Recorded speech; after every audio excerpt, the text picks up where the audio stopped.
Peter Schweizer, president of the Government Accountability Institute, best-selling author. His latest bestseller is his new book is BloodMoney: Why the Powerful Turn a Blind Eye While China Kills Americans. Peter, welcome back. Great to be with you always, Brian. Thanks for having me. So I guess you agree with what Bill Barr says. He sees your urgency. Yeah, I would go a step further, though. Yes, the precursors do come from China, and yes, they do subsidize it. But every link in the chain is a China operation. The drug cartels are the junior partners. Those precursors arrive at the port of Manzanillo in Mexico, Brian. That terminal, that international terminal, is not run by a Mexican company, by a Chinese company. Those precursors go to a town in northern Mexico where 2,000 Chinese nationals, according to the DEA, create the fentanyl out of the precursors for the drug cartels. Every link in the chain China is running, including the money laundering. The cartels used to use Latin American banks to launder their profits. In the era of fentanyl, they use Chinese state-owned banks now to launder their money. So this is a Chinese operation with the drug cartels as the junior partners. So what's new about this new revelation, that they're actually incentivizing these corporations to do just that? And when President Xi tells President Biden, acts mystified by how this is happening, but he promises to look into it, is there an ounce of sincerity?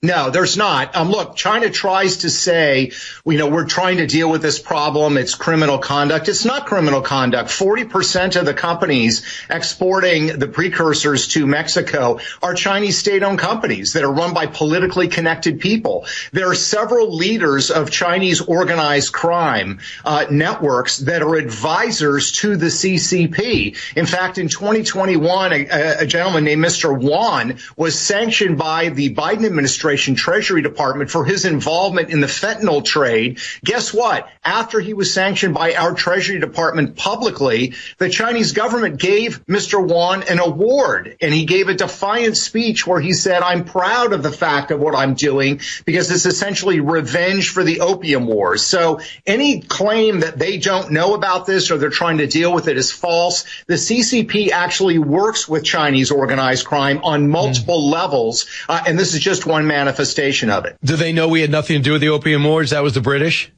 Yes, they do know that, but they, of course, lump it all together as part of the West. And this looms really large for President Xi. I mean, he put this into the Chinese curriculum so young people in China never forget the opium wars, which at one point, 1/4 of every person in China was allegedly taking opium. And this is really what led to the century of humiliation. But for President Xi, this is kind of an accepted tactic. President Xi reveres his father. Brian, he even built a large mausoleum in his honor. His father was a revolutionary figure with Mao. One of his father's great acts of service, I'll put that in quotation marks, was actually at the age of 14 poisoning his teacher because his teacher was not sufficiently revolutionary. President Xi thinks that was actually a noble act. So the notion that you're using things to punish your enemies in this way is not something that President Xi thinks is necessarily a bad thing. It's so interesting, too, because I heard his dad was abused by the government, correct? Yes. And he had a tougher upbringing because of that. You would think he'd be more of a reformer. Yeah, you would. His father was ultimately rehabilitated, but you're exactly right, Brian. I mean, it's a paradox. His father was purged by the Maoists, but later on he was rehabilitated. Xi, rather than this making him softer, has actually made him harder. You also need to just look at Xi's wife. Xi's wife is a very famous singer in China. The night after Tiananmen Square, when an estimated 10,000 civilians were massacred by members of the People's Liberation Army, President Xi's wife, to whom he was already married, she serenaded the troops that participated in that massacre. So this is a very, very hardened man and family. And you're right. You would think he would have learned some lessons from the repression of the past. He's actually learned the opposite lesson, which is to be hard and tough and direct. Peter, one thing about you'll take aim at Republicans, Democrats, wherever the money leads. And one thing is pretty clear. A lot of Republicans, especially Rand Paul, are getting money from, I think it's Jeff Yass, who makes, is the lead investor of TikTok here in America. And now suddenly Senator Rand Paul, who saw China as a problem. Senator Rand Paul's like, oh, we're a free market. Let's not be afraid of an app. Let's leave TikTok alone. Yeah, look, and I have enormous respect for Rand Paul, but he is dead wrong on this, and I think the money from Jeff Ass has a lot to do with it. A couple of things people have to keep in mind. Number one, ByteDance, the parent company that controls TikTok, is not just a Chinese company, Brian. It is wedded to the Chinese intelligence state. That algorithm which drives TikTok, that makes it so powerful and effective, it's not just a company secret. The Chinese government in 2020 designated it as a state secret. That's how valuable they view this. ByteDance does a lot of research with the Chinese Ministry of State Security. I talk about this in BloodMoney. And some of that research involves how to manipulate people online emotionally.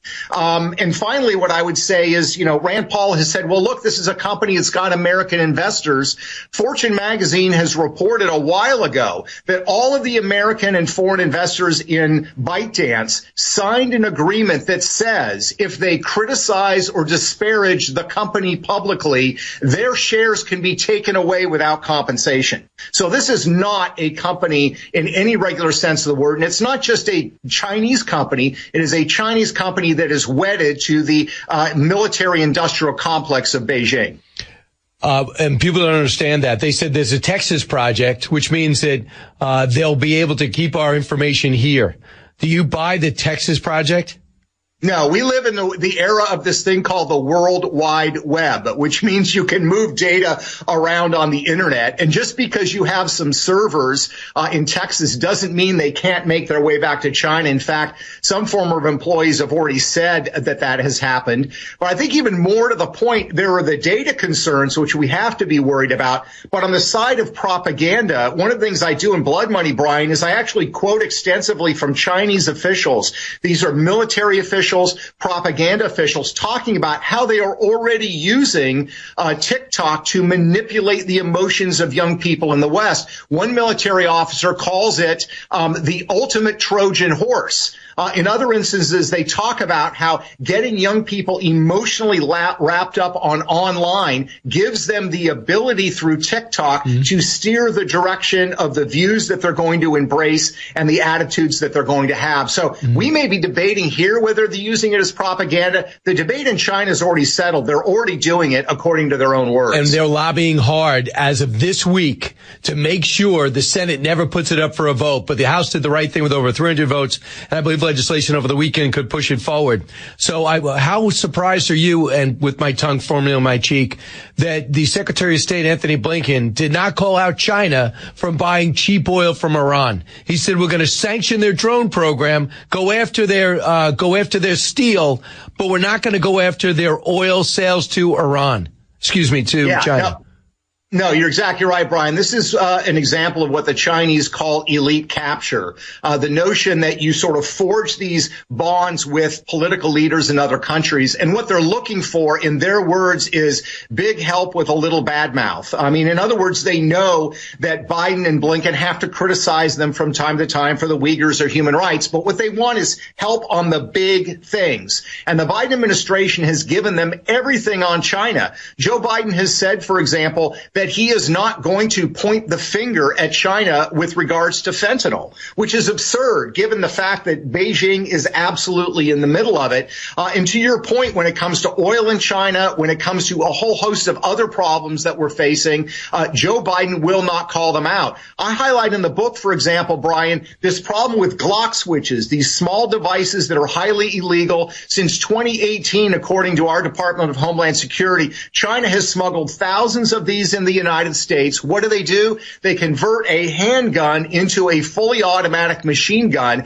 and they sold them to gang members and criminals in the United States. So our cops are outgunned. Does Joe Biden raise this issue with China? No. He wants to go after the Second Amendment rights of ordinary Americans. I just wanted to just read you, and I think you kind of covered it, but just in case for our listeners, because this is a debate. TikTok's a popular app, and I know people make money on it. I'm not being callous to their cause. They're not interested in the news feed.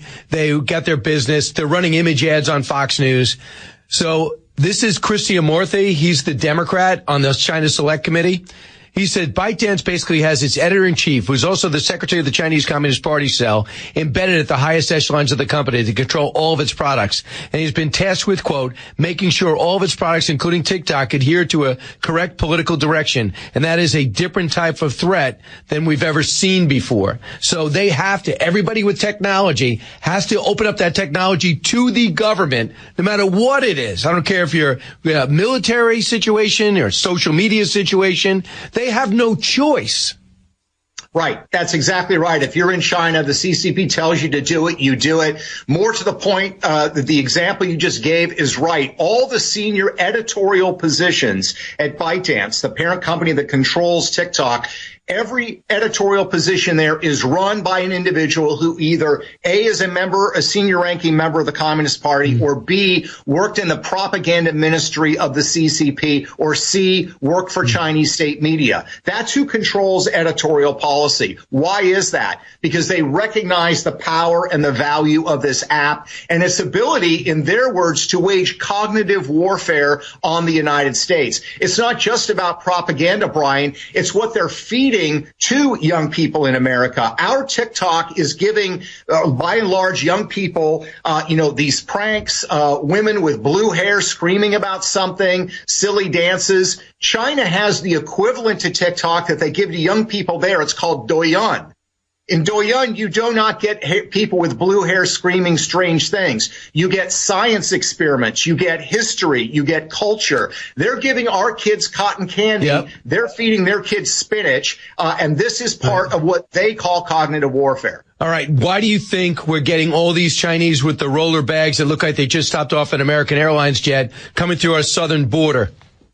Well, we know a lot of them are actually involved in illegal marijuana grow operations in the United States. In the state of Maine alone, just the state of Maine, there are 300 known illegal marijuana grows. This is pot that's far more potent than the stuff sold legally. It's organized by Chinese organized crime. And the workers that work at these places when they raided are overwhelmingly Chinese nationals that are in the country illegally. So, and part of it is this Chinese organized crime effort in the United States with the cooperation of the CCP to engage in criminal activity. That is a big, big part of it. And we need to start getting our hands on it, not just sealing the border, but dealing with those that are already in the country. See, I had somebody on that was telling me it's a terrible country. China's cracking down on personal rights. You know, the Uyghur issues. Why wouldn't China want to leave? And I go, wait a second. You can't leave unless they give you a visa. It's not up to you if you can leave and they keep the rest of your family hostage. You know, we already know the drill. And I just thought to myself, maybe I'm missing something.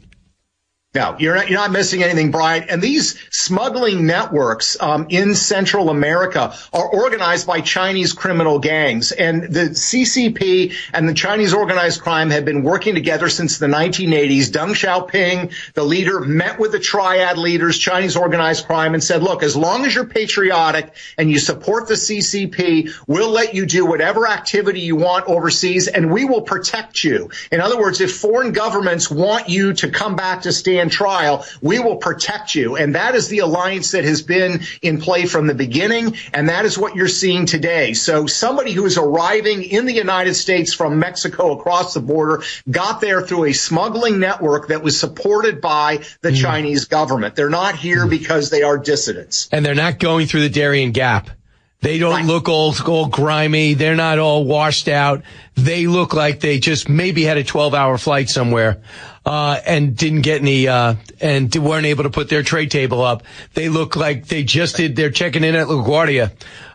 Peter, it's all in your book. It's all about blood money, why the powerful turn a blind eye while China kills Americans, at least 200 a day. Peter, thank you.